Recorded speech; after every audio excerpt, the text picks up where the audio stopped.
Problema grego? Problemas na Grécia? Isso é um problema grego.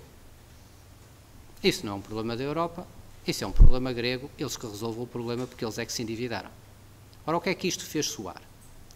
Os mercados financeiros, isto é, os credores, que sempre tinham emprestado na base de que isto não tinha risco nenhum, quando disseram que na Grécia havia um problema e que aquilo era um problema grego e que eram os gregos que tinham que resolver o problema, eles simplesmente fizeram as contas e dizem, pá, isto não dá. Isto não dá porque eles têm uma dívida muito elevada, isto não dá para pagar.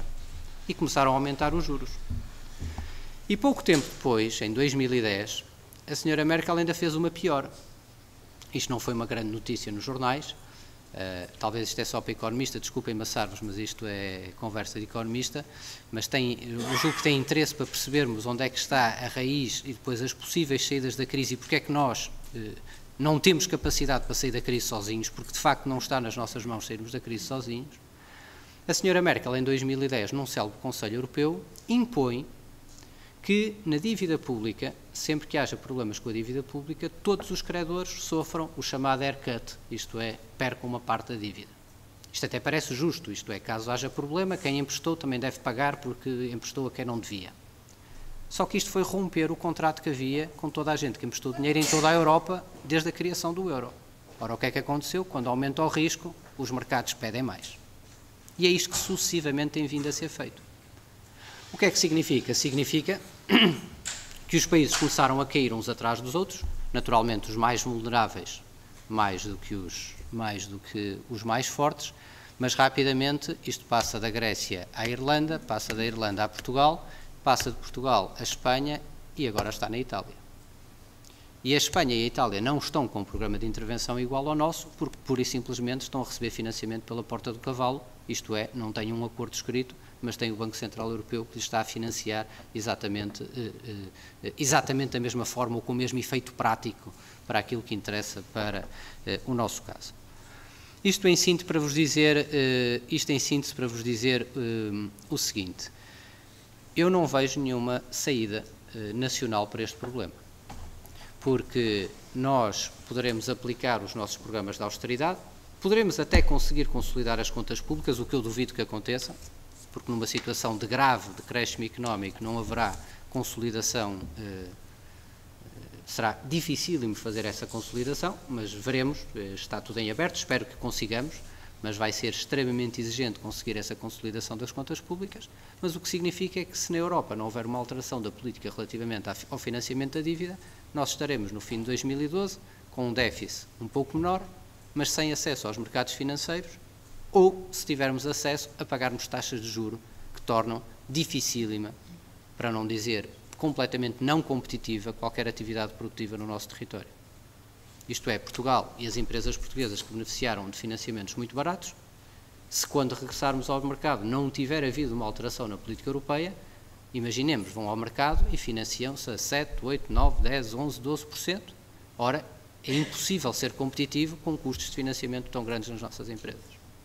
E este, no fundo, aqui reside o meu, e talvez aqui eu peço desculpa, já vos estou a deprimir por completo, não é a minha intenção, mas daí eu ter pensado mesmo, se não me arrependeria de vos vir deprimir também nesta matéria, mas dizer-vos que a resposta a esta crise que nós estamos a viver, infelizmente, não está nas nossas mãos, não temos esses instrumentos e quem tem esses instrumentos, neste momento, só tem estado a fazer disparates. A última cimeira é uma cimeira em que houve uma boa notícia que praticamente não se falou, que foi, no fundo, o fim da obrigatoriedade destes haircuts aos privados, e por isso, sim senhor, admite-se que criou-se aqui um estímulo a que os privados voltem a colocar dinheiro nas dívidas soberanas. Houve uma boa notícia relativamente ao Banco Central Europeu nos planos de empréstimos aos bancos, que agora estão eles a comprar dívida, mas depois houve uma notícia completamente disparatada, que já veio até a ser criticada, tem sido criticada por tudo quanto é economista, e não é economista de esquerda ou de direita, tem sido criticado por economistas que são economistas, o último dos quais foi o Martin Feldstein, que é insuspeito de ser um economista de esquerda, por isso ele foi chefe dos conselheiros económicos do Ronald Reagan, em que diz que a decisão da última Cimeira Europeia é uma máquina de fazer recessões. Porque O que Portugal neste momento precisava era ter um programa de austeridade relativamente à consolidação das contas públicas, mas precisávamos que os países com excedente no centro da Europa consumissem mais, seja por aumento de salários nesses países, que depois se dirigiria também, atingiria a produção nacional, seja também pelos gastos públicos nesses países, e esta política geral de vamos consolidar todas as contas ao mesmo tempo, significa que nós não temos ninguém para comprar. Isto é, as nossas exportações são as importações de outro país. Se toda a gente decide, vamos consolidar ao mesmo tempo, é o que diz o Felsen, isto é uma máquina de fazer recessões. E por isso, este é no fundo o contexto, eu peço desculpa, vou já terminar, este é no fundo o contexto económico no qual se vai passar o ano de 2012, em que nós vamos estar dentro do nosso país numa luta titânica relativamente ao cumprimento do programa e das metas orçamentais. Infelizmente isso não é suficiente, de forma nenhuma é suficiente para nós retomarmos trajetórias de crescimento e voltarmos a uma situação mais favorável. Por último, o terceiro ponto que queria-vos fazer era no fundo também tinha que terminar com boas notícias que ajudam. Boas notícias que ajudam, e são só duas, não são muitas, mas são importantes. A primeira das quais é sobre a economia portuguesa e sobre a sua resiliência. Normalmente os políticos e os economistas normalmente falam sobre o passado. Nós somos muito bons a explicar aquilo que aconteceu e relativamente maus a explicar aquilo que vai acontecer, por isso é que as crises vão acontecendo, porque os economistas não têm de facto não são bons a prevê-las, não. E a verdade é que quando nós olhamos para o passado, a economia portuguesa tem demonstrado nas suas várias crises uma capacidade de resistência e uma plasticidade de adaptação às dificuldades que tem sido no fundo a nossa grande sobrevivência. Isto é, as nossas empresas, os nossos trabalhadores, as nossas estruturas sociais, o nosso território, com muitos mecanismos, alguns até na base da informalidade, têm resistido muito melhor do que aparentam, do que, no fundo, os pessimistas podiam prognosticar. Isso é um grande ativo que o país tem. Isto é, não queria simplificar, mas isto é, a malta costuma desenrascar-se. Pronto, e desenrasca-se melhor do que aquilo que parece. E as pessoas encontram soluções para os problemas, e as empresas vão procurando as soluções, e as pessoas procuram, e há essa capacidade. Isso é um grande ativo que nós temos, é uma muito boa notícia. A segunda boa notícia é que eu acho que a dinâmica que nós estamos e que Portugal está em matéria de qualificação do seu tecido produtivo é uma dinâmica irreversível.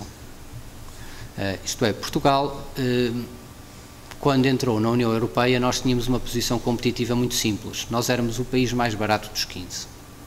E como éramos o país mais barato, veio para Portugal tudo quanto era indústria que precisava dessa competitividade. Nós recebemos as fábricas dos componentes de automóveis, das cabelagens, recebemos uma parte do setor do calçado barato, no fundo aquelas grandes empresas de calçado que não são o calçado português, que era o calçado estrangeiro que veio cá aproveitar a mão de obra. Nós recebemos isso tudo nos anos 80 e nos anos 90 e crescemos muito. Nós deixamos de ser esse país e nós não vamos voltar a ser esse país. E por isso, quando o nosso tecido económico percebeu isso, iniciou-se um verdadeiro e profundo processo de modernização e transformação.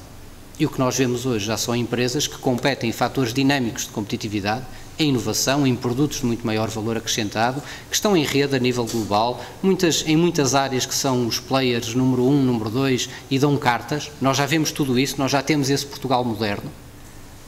O nosso problema é que esse Portugal moderno ainda é pequeno, não é? Face ao grosso do país e face àquilo que nós pretendemos, mas no fundo aquilo que eu vos queria deixar no fim era, por um lado, nós já não temos alternativa nessa estrada e nesse caminho, nós nunca conseguiremos voltar a ser, nem ninguém quer que sejamos um país competitivo em baixos salários, isso é impossível e é totalmente indesejável, e nós já temos uma massa crítica neste Portugal moderno que basicamente temos é que a fazer crescer e ampliar.